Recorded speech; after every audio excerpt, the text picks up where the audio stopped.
गेल्या 2 दिवसापासून गडचिरोली जिल्ह्याला मुसळधार पावसाने झोडपून काढलं आहे। सर्वाधिक पाऊस दक्षिण गडचिरोली जिल्ह्यात झाला आहे आणि त्यातही म्हणजे या पावसासोबतच तेलंगणामध्ये आणि वरच्या पातळीवर पडलेल्या पावसामुळे प्राणहिता, गोदावरी, इंद्रावती या तीनही नद्यांना पूर आला आणि त्यामुळे या नदीकाठावरील शेती जी आहे ती पाण्याखाली गेली आहे। यामुळे शेतकऱ्यांचं मोठं नुकसान झालं आहे। या ठिकाणी आपण बघू शकता ही परिस्थिती आहे।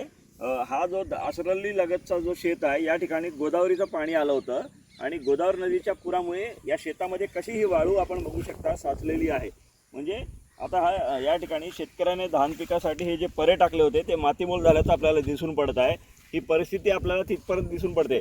अजूनही पुढच्या भागात जे आहे शेतीमध्ये पुराचं पाणी आहे आणि सगळ्यात महत्त्वाचं म्हणजे या धानसोबतच मिरचीचं पीक मोठ्या प्रमाणात घेतलं जातं। अंकिसा परिसरातल्या जे मिरचीचे पीक आहेत त्याचंही नुकसान झालेलं आहे।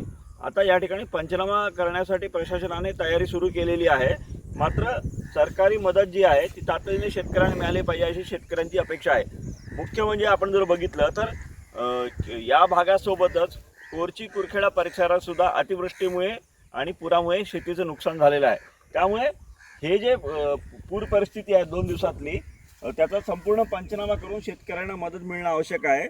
महत्त्वाचं म्हणजे गोदावरी प्राण्याच्या काठालगत असलेली ही शेती जी आहे यामध्ये अनेक ठिकाणी अशा पद्धतीनं वाळू साचलेली आहे। ही साचलेली वाळू काढून परत त्या ठिकाणी परिस्थिती पूर्ववत करणं शेतकऱ्यांसमोर मोठं आव्हान आहे। त्यामुळे यासाठी शेतकऱ्यांना मोठ्या प्रमाणात मदतीची गरज आहे। आपण बघू शकता कशा पद्धतीने ही वाळू आहे। हे धानाचं पीक आहे आणि याची अवस्था अशी झालेली आहे।